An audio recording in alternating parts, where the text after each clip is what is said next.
Now, here we are in front of what I call the bistro area.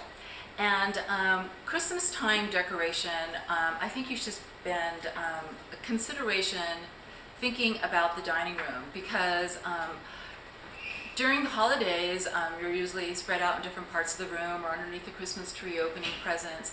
But most likely you will be sharing a holiday meal together. And if you have a living room where you can't see the Christmas tree, it's really good to have another vignette that features Christmas trees. Also, so just to keep the Christmas spirit up. The other thing is that when you have a dining room area, the pictures are going to show. So you want a Christmas vignette that shows behind everyone or in a shot where people will be in. So yes, in that case, like in the Christmas tree in the great room, it's really wonderful. A lot of people like to spotlight it or isolate it in a window so it can be seen from the outside, or like I said, when you first go in and everybody goes, wow, what a beautiful Christmas tree. And it never gets old. It's a wonderful thing to hear from yourself, your husband, or any neighbor that drops by, or family members too. But when you have a family meal together, it's nice to put in the backdrop that this is Christmas, to have Christmas decorations. And I'm not very, I like the images of Santa and his workshop, and I think it's adorable when people have hobbies that they extend into Christmas decorations and everything like that. But this stage of my life, I really like to pare it down. So what I really like to look at when I look at my house during the holiday seasons is Christmas trees. So this is a set of 3. Once again, I think this was Big Lots, or once upon a time, Target really did a great job of having Christmas decorations, and now they've really pared it down, and they start their clearance way before Christmas. So that's a hint. Go there like right after, let's see, Halloween, see what they have, and then as the holiday season progresses, even around Thanksgiving time, I think they even start reducing things. So these little Christmas trees go with this room. As you can see, they're red ornaments, and I also trade them out with gold ornaments. And I look around for ornaments that are proportionate to these trees. And they're really small. Something like this is, Charlie, how big do you think this is? Which? 2 inches? 3 inches, 2.5, 3 inches. 2.5, 3 inches. Okay, so that is a medium size, and there are ones that are smaller too because some of the trees are smaller. Now, my big hint to you is where they have decorations for baby's first Christmas.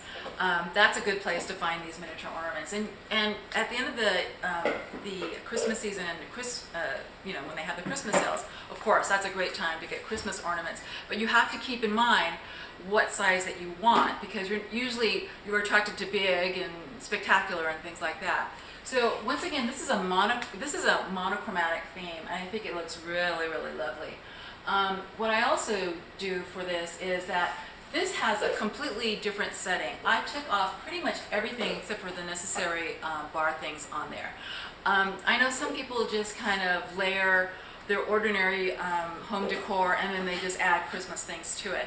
What I do is I either put them in different areas around the house, and sometimes you can manage that, but usually your decorating is to the nth degree and you have it exactly how you want, but I have a little leeway in some of the spaces, and I'll show you how I did that. But mostly you do have to find covered space for your rest of the year decorations. What I also do is not just covered space, but where the boxes, excuse me, where these came out of, that's where I'll put the accoutrements that were ordinarily, for instance, on the display of this bar. And the other thing I wanted to talk to you about, small trees are a great way for you to get really fanciful. Decorating a 6.5 foot tree with a theme of, like, here we're in the Southwest, you could do a cowboy Christmas, or living in Los Angeles, I could have done a Christmas ode to Hollywood, and then you can just let your imagination run wild. Or living in Hawaii, I didn't have much money, and I would buy handcrafted ornaments that were made out of native materials, like palm leaves, or a tapa cloth, which is the mulberry bark that's pounded into garments for the Hawaiians and that were dyed with a vegetable print. And things like that. And they, I love those things. They never made it through maybe the first 15 years of my life as an adult decorating Christmas trees. So those are very special and wonderful. So something like this too, of course you can get your family members and you can say, okay, this little tree is for you, go at it. And I think if you have a guest room and you have a family coming, you can make a tree in there and make it sentimental. And you can, you can play with the ideas, what will it be meaning to them. Like for instance, you don't have to have ornaments that are strictly for the holiday season. This could easily be like, I'm thinking just off the top of my head. Let's say that your mom is really into leopard print. I would do like a whole animal print Christmas tree for her. I think that would be fun. But when these decorations come down and the new ones come in, it's going to be, there's going to be kind of a letdown. It's no longer Christmas. But like I said, if you've decorated it as part of your whole house, then everything seems part of an ensemble, and so you won't have that kind of hole in your heart that it's no longer Christmas. But you did enjoy it, you did love it while you had it.